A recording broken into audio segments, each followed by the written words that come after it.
And the effect of spirulina on iron deficiency anemia treatment is even better than the positive control, the ferrous sulfate. Of course, we don't know specific reasons yet.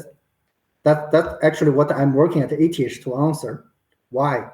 Because maybe because the bioaccessibility, maybe because the structure of the iron is different, or maybe because spirulina also has a lot of phycocyanin, a blue pigment, a natural pigment. Maybe there's some combined structures. So quite interesting. So, and protein as future for future food, 70%, also good, very good number. And actually spirulina is a major commercial microalgae biomass in the world, with a total production amount around, I think, more than 12,000 tons of the dry weight. And most of the spirulina produced in China, 70%.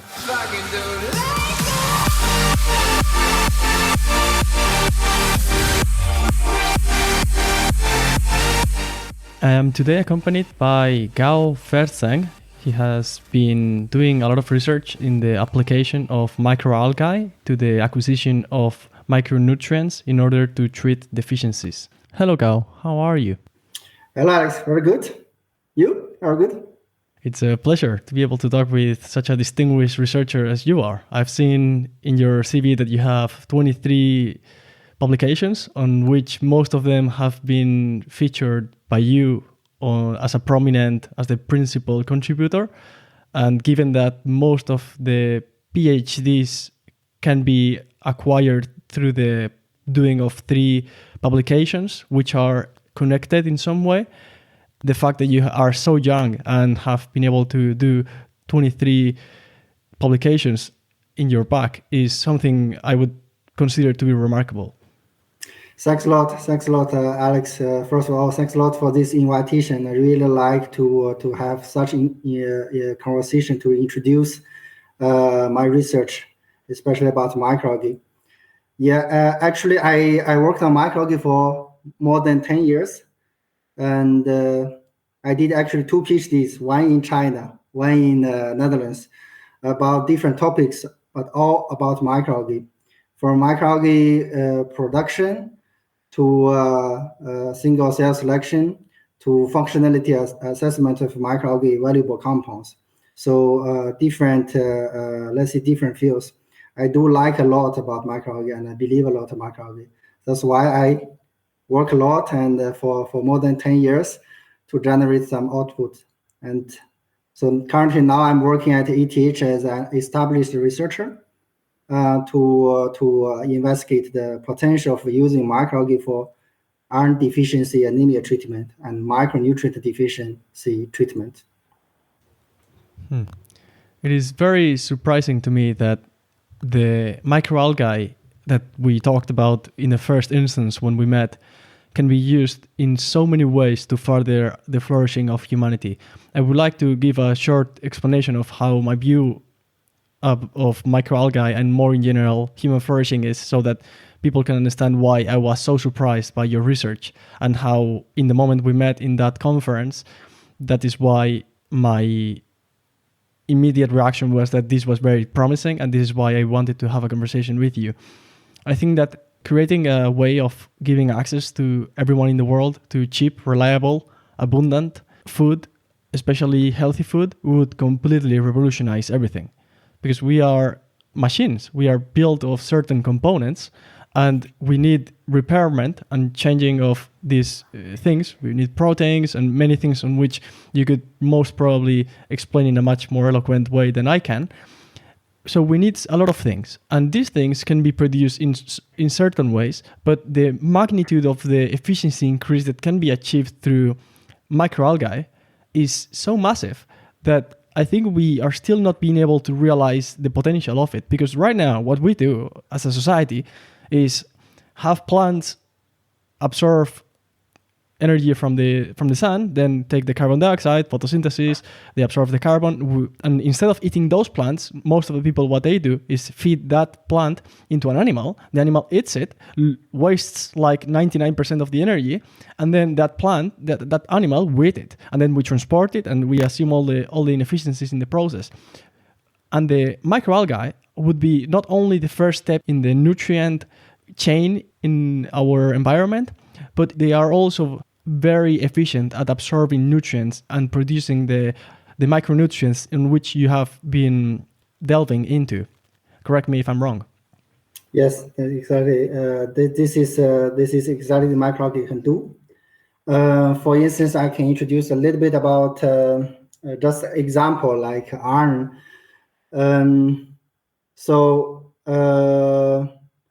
For instance, beef is considered one of the best animal-based food for iron deficiency anemia treatment because animal-based food contains a large amount of heme iron. But those foods are expensive and not consumed by vegetarians or vegans, and with quite limited consumption. For the normal plant-based food, and overall the iron concentration is very low. And in addition, they have a lot of inhibitors. For microalgae could produce like more than 100 times more iron than beef. So think about this number. That's why we are so interested in microalgae to produce some valuable compounds. Of course, also for protein and pigments, lipids, for the large amount of the compounds. This is also very interesting topics for many years in the whole world. For instance, microalgae can produce 70% of the protein of the dry weight, and sometimes more than 50% of the lipids, functional lipids.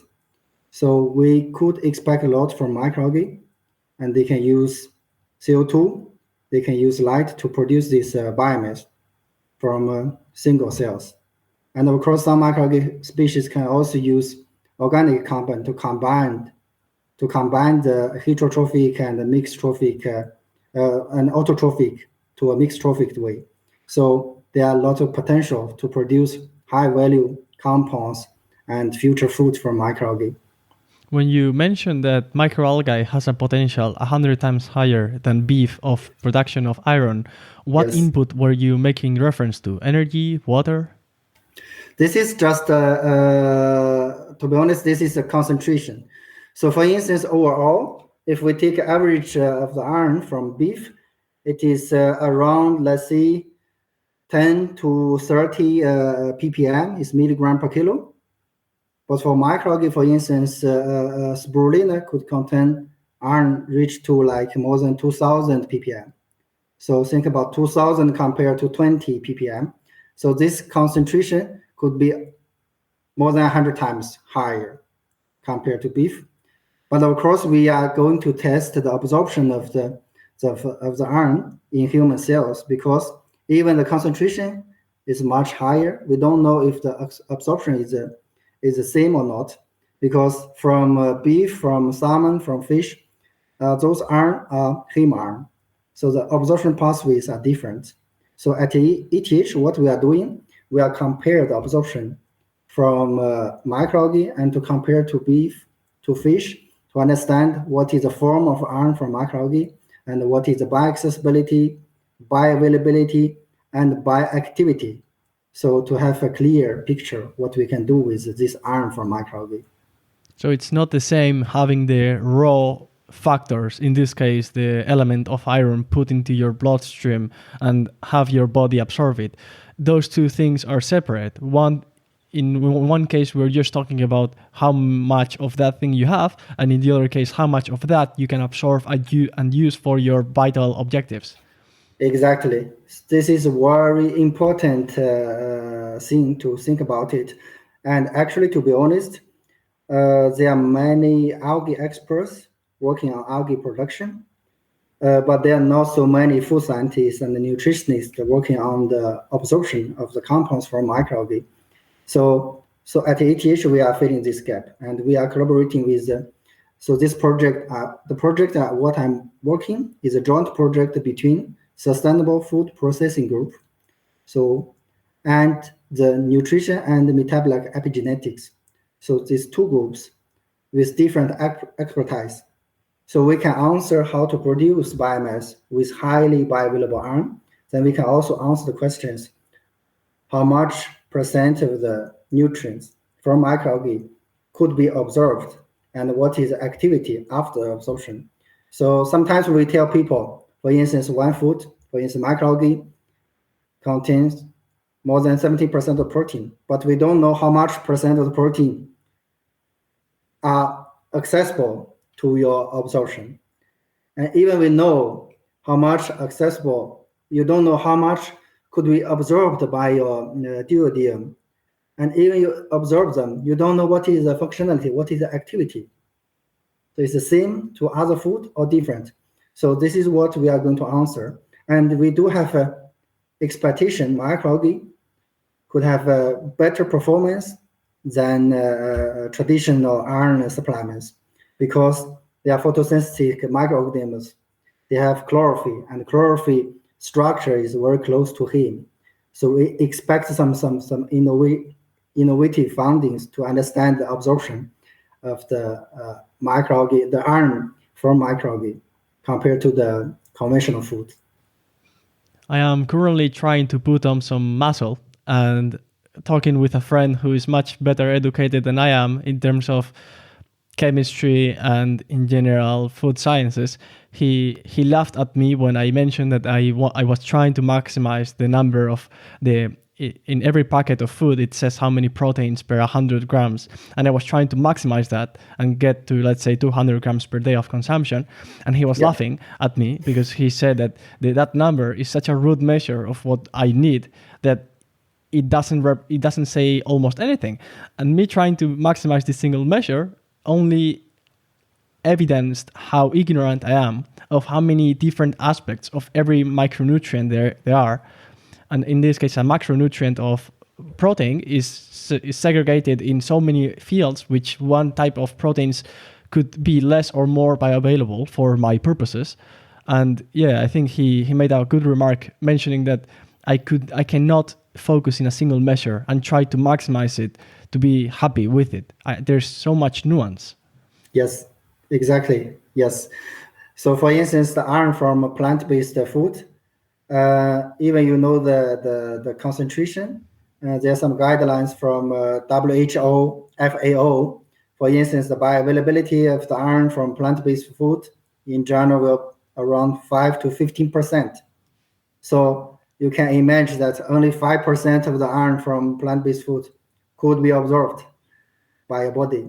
So when you check some products, and even though they have the same amount of the protein, same amount of the minerals, but the bioavailabilities could be quite big difference.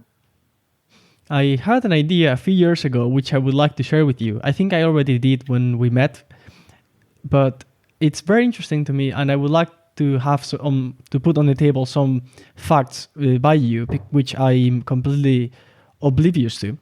I had the idea of making a luminous cube of water with bubbles of air being pumped beneath so that we could build a colony. I don't think the colony is the right word, of algae that would be incredibly efficient at absorbing that air due to the immense surface area in contact with the air.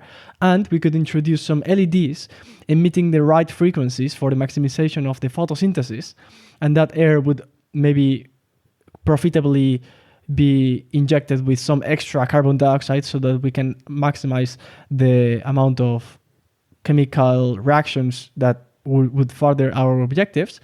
And this idea that I had has to be backed by evidence of how efficient the microalgae are.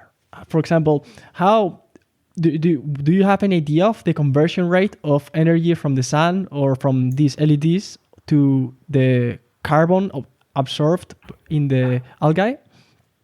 To be honest, I'm not an expert for this field. I only know like general number. For instance, to produce 1 kilograms of the biomass, you need 2 kilos, around 2 kilos of CO2. So this is what I know for the number.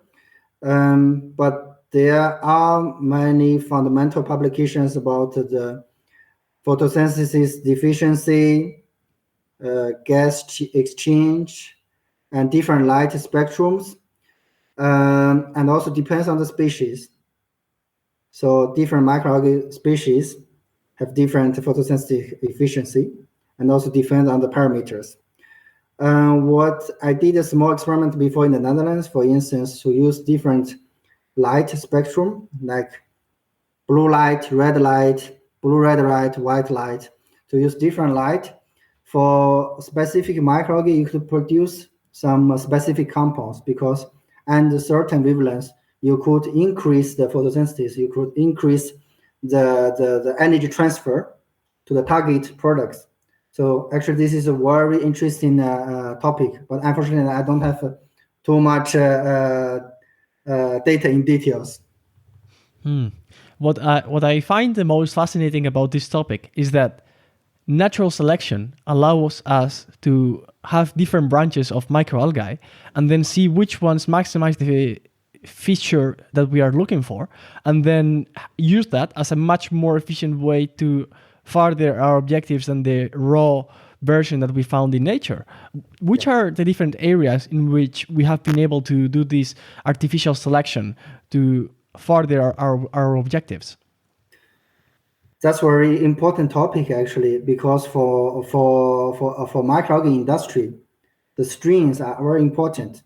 If you have a robust strain, you could have a production with a much higher productivity, much stable production. For company, it is very important to have a stable production, to have a cost-effective production. So actually, for selection, natural selection, it is very important method also in the labs, because people can simulate some environment situations from the nature. Then you can select the strains after let's say many generations. You could find one mutant and the natural selection pressure. And this method is important. Why? Because this is very important for food and feed, because we all know that genetic engineering, UV and mutagenetics. So these are also very efficient ways to have some GMOs, but those microorganisms obtained from genetic engineering is not allowed for food or feed. But for natural selection with some natural environment, the species you get are considered as wild type. So we could use those strains for food, for feed. So I can give one example. For instance, I select some microalgae before, also in the Netherlands during my second PhD project, which is also funded by the European Horizon 2020 project. So we want to select some strain, Tissochrysis lutea, a brown seawater microalgae that could produce a lot of high-value pigment, Fengzheng, very nice pigments for anti-obesity, and also omega-3 fatty acids, DHA. But this strain was isolated from a warm area. So it could only be produced during spring or summer in Europe, even in south part of Portugal, and the production period only half a year. So we want to select some strain that can be produced during winter time. For instance, like 15 degrees, 10 degrees. So in the lab, we use photobioreactors running continuous mode with low temperature. So like 15 degrees, after like continuous mode, flush out the old cells, and the cells can grow, then flush out the old cells again. After many generations, actually, for us, it took us half year, continuous growing. We succeed to pick up one strain that can grow during winter time in Portugal. And of course, we need some high throughput tools, for instance, the fluorescence activity cell sorting to pick up the single cell, because it is very important to find the mutant from a large population, because microalgae are very small. They are microorganisms, could be millions cells in your system. So to find the single cell, you need a marker, and you need a high selection tool.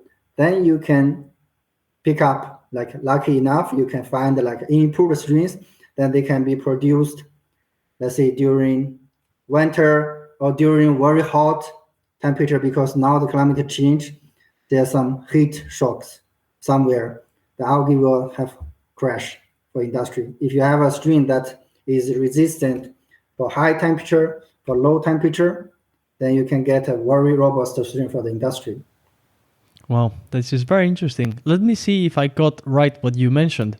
So it is not allowed to do genetic modification of the algae, let's say by CRISPR or other artificial means. But if we allow the natural branching of the genome by reproduction, because the process of replication is not perfect, we can select the ones that have in a bigger degree the features that we like we have been doing with dogs, apples, and almost every animal and plant that we have been in interaction with for the last 100,000 years, and that would be allowed. Yes, for CRISPR, for genetic engineering, the general tools so far are not allowed in Europe, at least, let's see. But for some specific countries, actually, they are quite open for GMOs. It is allowed. And also for Europe, actually, the policy is now getting more and more open, actually. Maybe in the future, because CRISPR is a very nice tool to target editing the products. Currently not allowed for food and feed, but for other purposes, for instance, medicine, for different purposes. But for food or feed, if you select from with a natural environment, natural parameters to control the temperature, to control the light, to control different parameters during the production, and those strains are allowed because they are assumed as you isolate from the natural environment, because there's natural selection, as you said, that the species will improve. Anyway, there will be some mutants by chance, and then you can select the best ones. Was spirulina the outcome of this artificial selection by humans of these strands, or was it naturally emergent in nature? This is a very interesting question. From my side, to be honest, the spirulina was isolated from a local lake in Mexico in a very long time ago. We don't know what is the original method why they select this why this strain grown there, because suddenly the local people, they find they have some blue things growing in the lake and they can use for food. So maybe there's spirulina there's one spirulina, the mutant grows much faster, then they grow in a large amount, and then local people can harvest as a food. And also in Africa, very long time ago, the local people harvest spirulina from the lake, and so the spirulina can grow in natural lakes, and you have the local people can harvest to mix with their food for daily life. Wow, this is fascinating. Of course, there are also people working on spirulina strain selection. For instance, some countries, they don't have a very nice weather for production. Spirulina prefers 37 degrees because it is a sun bacteria, but some countries, they don't have it. So some companies, they use low temperature. So similar approach. And also even in Norway, you know that in Norway and in Iceland, some researchers, they are isolating snow algae from the snow. So some algae can even grow in the snow. Then you can isolate the algae from snow, and then you can grow them in a very low temperature. So yeah. The little I know about spirulina is that it is an extremely remarkable source of food. It is kind of a master nutrient or source of food, isn't it? Yes, spirulina is a very nice food because it could have more than 70% of protein, and it doesn't have a normal cell wall, so that the digestibility, the bioaccessibility of the nutrients are high, so people can easily digest it. And spirulina also contain a large amount of minerals. Actually, I worked on spirulina more than 6 years ago for iron deficiency anemia treatment. And the effect of spirulina on iron deficiency anemia treatment is even better than the positive control, the ferrous sulfate. Of course, we don't know specific reasons yet. That's actually what I'm working at ATH to answer. Why? Because maybe because the bioaccessibility, maybe because the structure of the iron is different, or maybe because spirulina also has a lot of phycocyanin, a blue pigment, a natural pigment. Maybe there's some combined structures. So quite interesting. So, and protein as future for future food, 70%, also good, very good number.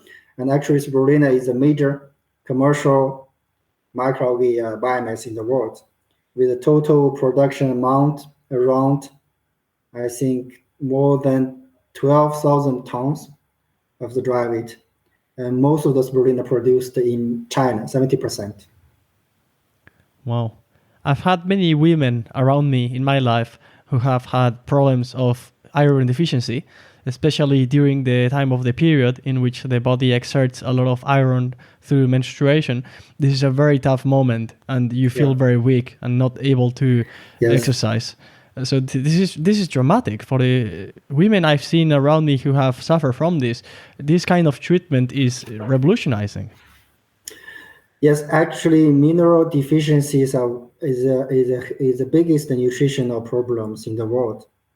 For instance, iron deficiency affecting more than 2 billion people. 2 billion people. This is a true number, and half of them are anemic. So especially the women and the young people, children. For instance, the children in Africa, more than 60% have this problem. So especially for the low and middle income countries, because they don't have proper food sometimes, the intake of the iron is quite low. So of course you have a lot of problems if you have mineral deficiencies.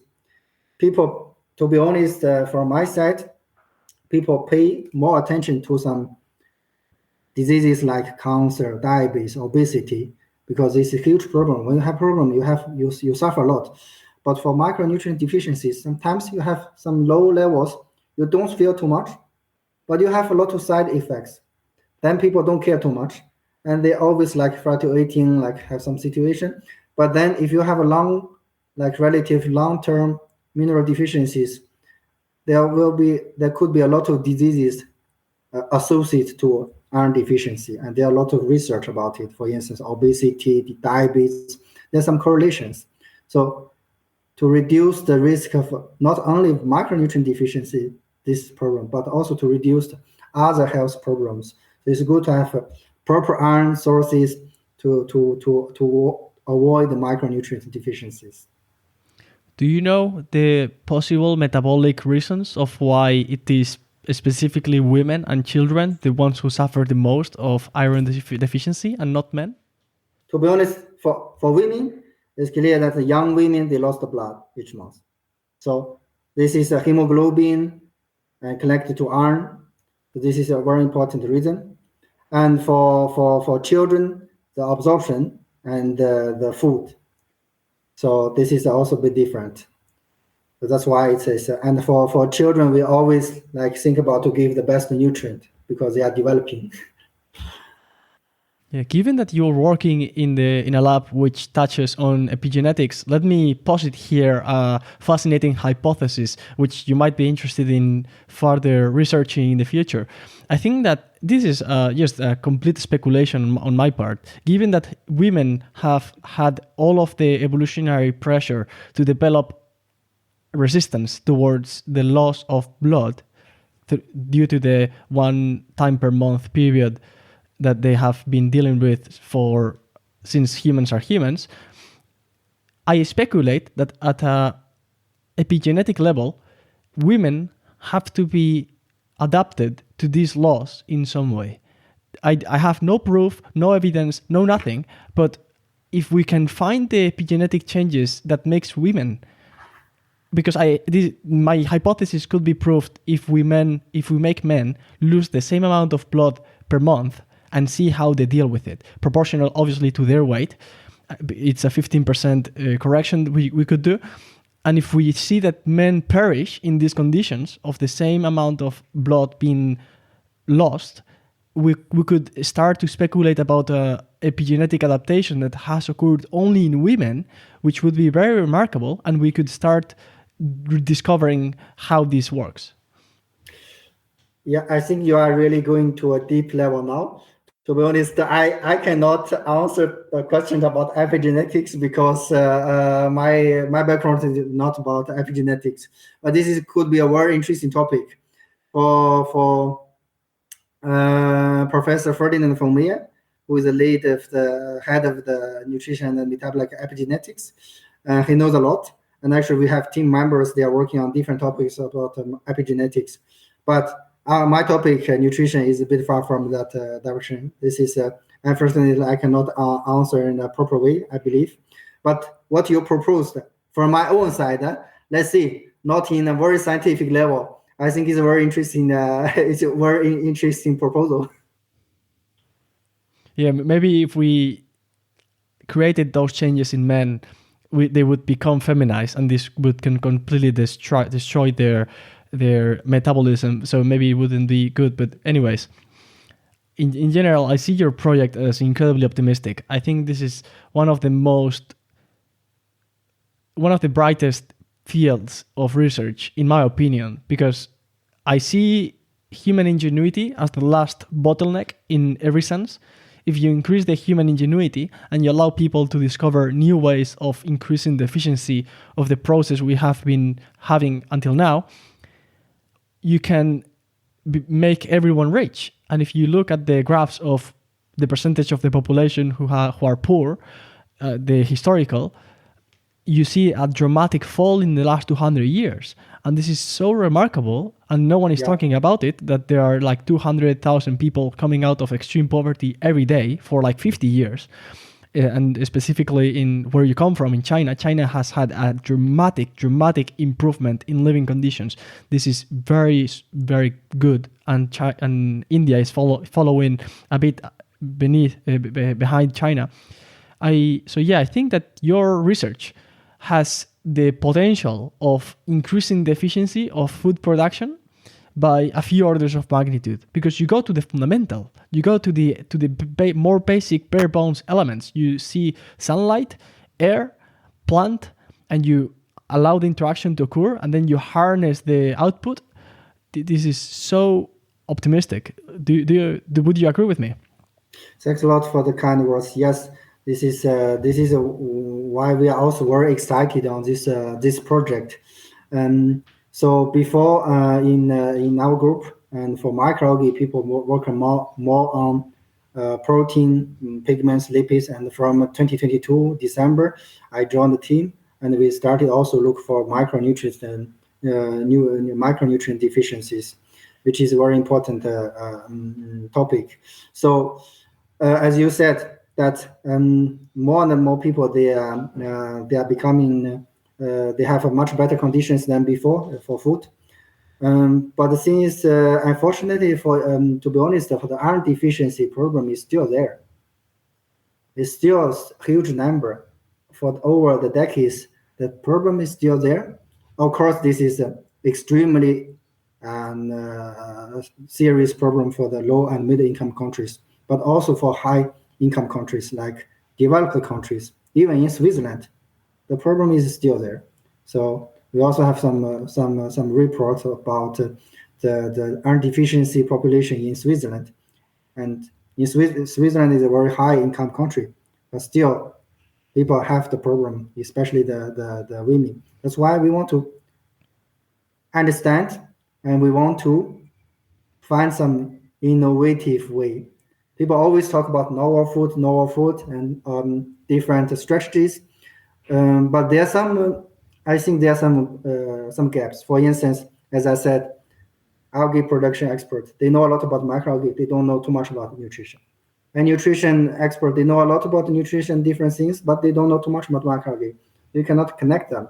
And also the absorption pathways, until today, the heme iron absorption pathways are unknown. So that's why I'm very excited to work with different groups, different people, to connect different gaps to understand why this is a problem, and what is the absorption, how we solve this problem, to compare to conventional ways. Is this good way, better way, or worse way? I'm not saying this is a perfect way, because we also need to approve. But we want to understand what is happening. So this is very important. I think that the bottleneck in a lot of the oceans of the biomass is iron.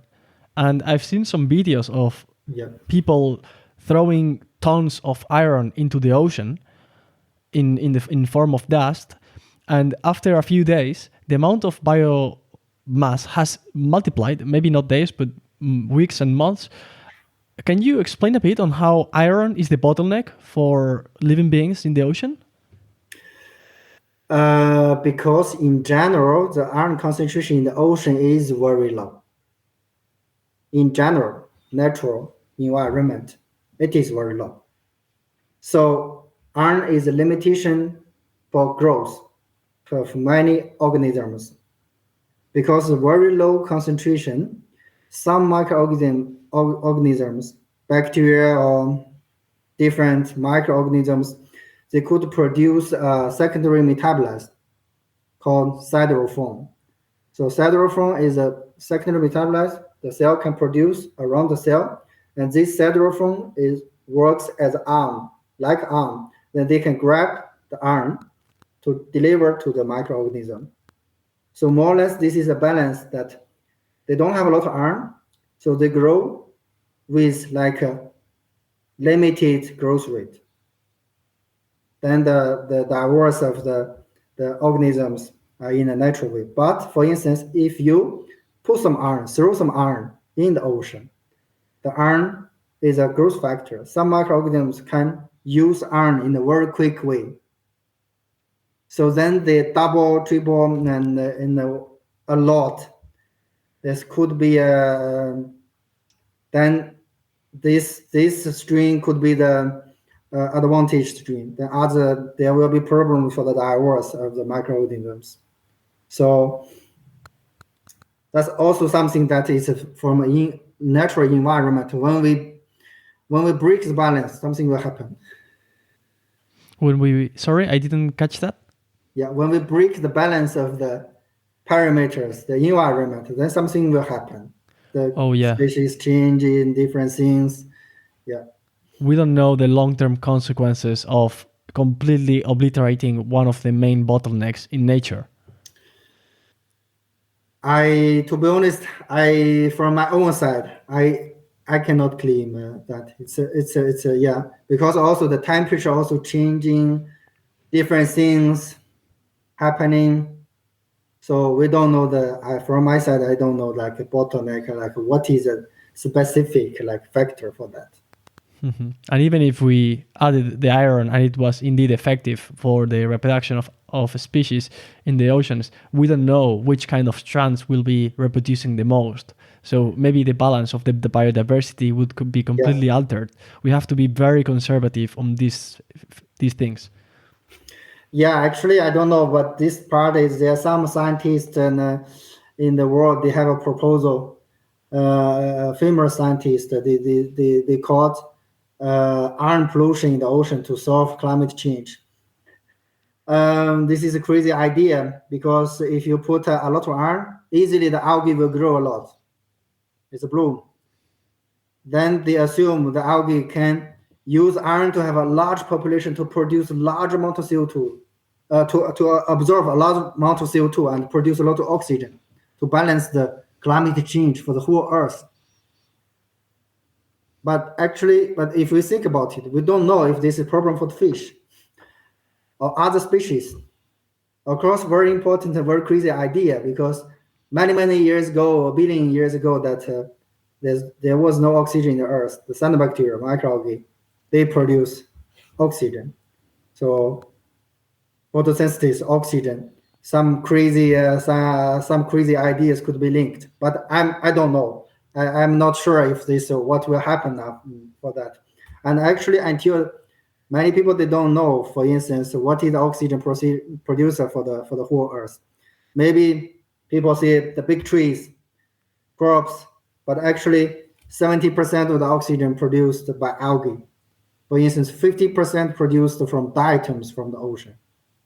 So very important for the environment, for the CO2, for the carbon balance. This is a fact that completely blew my mind the first time I came across it. I saw a statistic that the Amazon and the big rainforests in our planet are not the lungs of the Earth. Because at a certain point, after millions of years of bioproduction, there's no more room for accumulating carbon. So if there's no carbon capture, there's no net elimination of carbon from the atmosphere. But the place in which there's plenty of room to accumulate carbon in the form of biomass is the ocean. An algae lives, reproduces, and when he dies, it falls to the floor and it accumulates in the form of sediment. And that allows for potentially all of the carbon dioxide in the atmosphere, so we have plenty of room there. And you're 100% right. The lungs of the Earth are not our rainforest. They are our oceans. Yes. I'm very curious. What are the different areas in which useful strands of algae have been used to our objectives? Let's say one of them, as you mentioned, was reducing the need for high temperatures, which made them more robust to cold environments. What are other examples you know of? Yeah, for instance, we have at ETH, we do have a very interesting algae topic called urea. So this is algae isolated from a volcano area. So the volcano area, you know that the temperature is very hot, more than 50 degrees. And the pH, it is very low, 1.5. So this algae was isolated from that area, and it can grow at very low pH, very high temperature. This is an extreme example. This is very, very interesting. Why? Because with these parameters, we could produce the biomass without contamination. Because other bacteria, they cannot survive with very high temperature, with very low pH. But for other species like Spirulina, Chlorella, those species, the pH is more than 7, Chlorella 7, Spirulina 9.5. For Goderilla 1.5, it is very, it is a unicorn, let's say unicorn condition for that algae. So we could produce that algae with a much higher productivities, with low contamination. So this is also one of the example of that direction. From again, we isolated from the some scientists, some people isolated from nature. We are isolating very nice strains from the nature. Wow, this is incredible. But is there a slight possibility of either horizontal gene transfer of some other living beings taking the part of the genome which has the sequence which allows for living under those dire acid and very hot conditions, or some way in which new adaptations that would build resistance towards these conditions could emerge? Or is it that the barrier of entry, the wall you build between your cultivation of algae and the ones in the environment is so massive that natural selection cannot operate? Yeah, that could be, because if you have a very large system, easy to have a natural selection.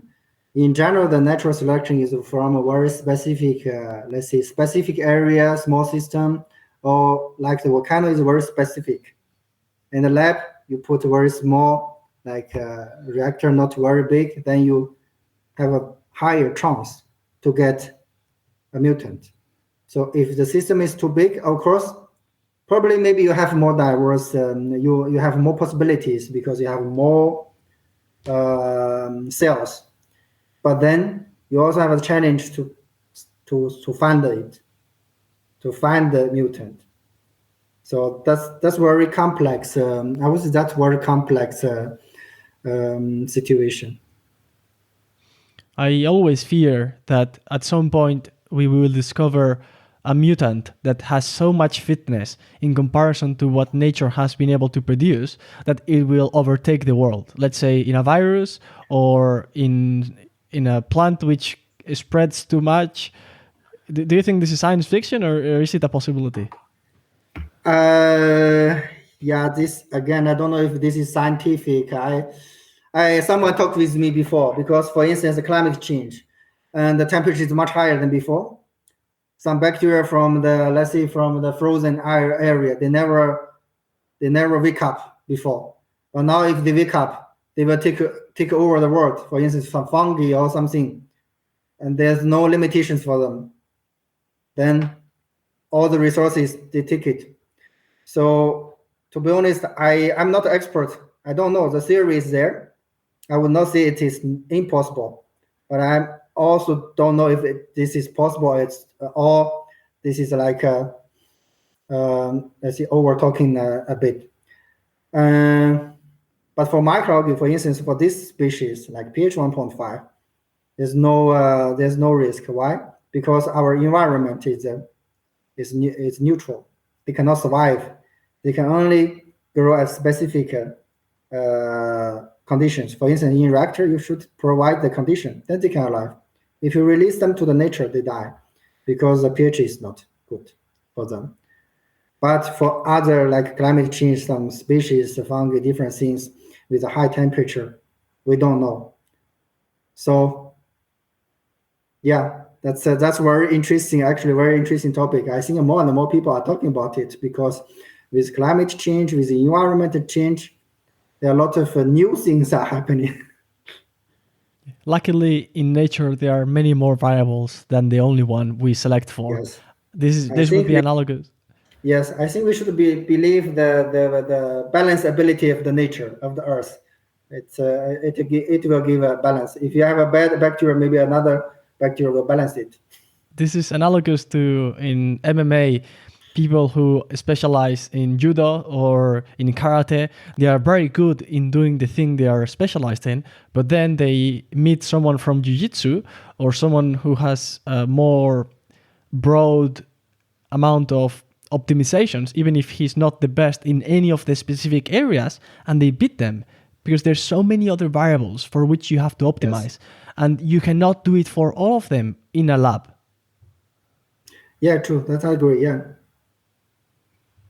It's been a very enjoyable conversation, Gao. It's very enlightening and optimistic, and it aligns a lot with my opinion about how the universe works. I think that humans are positive sum. I think that the existence of other humans adds value to others, thanks especially for the heavy hitters of scientific contributions like you, who are adding much more value to society than what you take as a form of a salary, I bet. And yeah, I wish you a lot of success in your future endeavors. Thanks a lot, Alex. Thanks a lot. Very nice conversation with you.